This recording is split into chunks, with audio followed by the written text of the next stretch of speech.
days and an update on the forecast when it's going to change over to all rain coming up in just a few.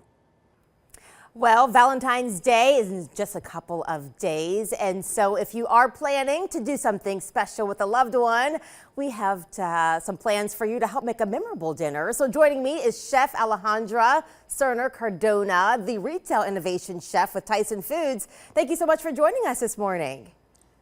Hi, good morning. Thank you for having me. Yeah, so again, it's a big day coming up this Friday, and some people maybe waited to the last minute, didn't get their reservations in time, or if you maybe just want to save a little bit of money, cook at home, you have us covered. So you're going to help us walk us through a 3-course meal idea. So first, of course, you have to start with a nice little cocktail or mocktail. So tell us what you have serving up. Yeah, so I wanted to create a really nice and refreshing drink that's made with just a few ingredients. So I have our Love Potion number 9 lemon pomegranate spritzer, just with some pomegranate seeds, some lemon juice and zest, some sugar, and your favorite soda water to really just bring it all together. And if you actually want to make it into a cocktail, add your favorite spirit or bubbly wine. And the thing is, it looks so pretty. That's one of the things you eat with your eyes. And so I love the pomegranates in there. And of course, on the rim, what do you have? Is that like a sugar dipped rim? Yeah, so really to continue adding to like the ambience that you want to impress your partner, I added a little bit of a sugar rim with some gold mica powder to really make it really shine and shimmer. And of course, garnishing it with some pomegranate seeds and a little bit of a lemon twist to really just bring it all together. Yeah, just beautiful. And of course, you have to have a nice little appetizer to go with it. And so tell us what you have serving up. I hear it's a whipped ricotta dish.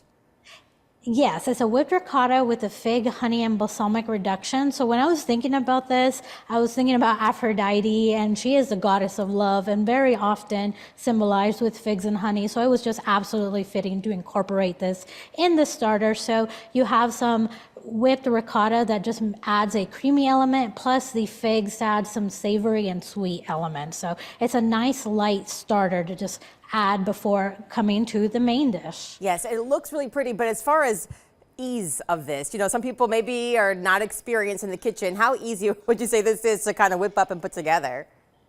It's actually really easy because it is just those few ingredients. With the ricotta, you can whip it up just a few days before you need it. All you have to do is throw it into a food processor or whip it with a whisk.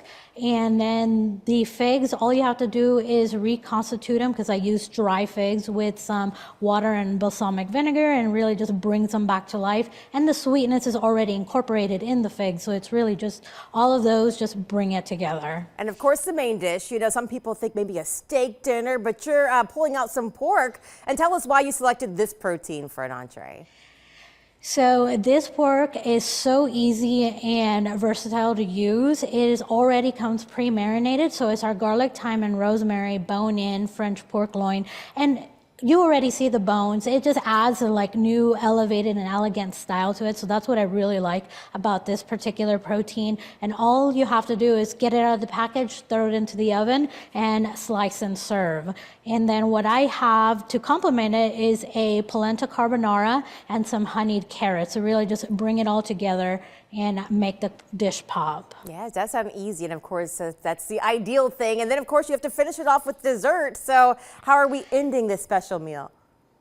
So we're ending it with actually a pretty light dessert. It's a pavlova, which is an Australian dessert. And if you want to imagine like a giant macaroon, this is kind of what that is. So it's really nice and airy. You can top it with any kinds of toppings that you like, but I thought it fitting to have it with chocolate and strawberries because it's Valentine's Day. Yeah, definitely a beautiful romantic meal there. On average, for those who are, trying to save a little bit of money, how much would you say that you spent on this one?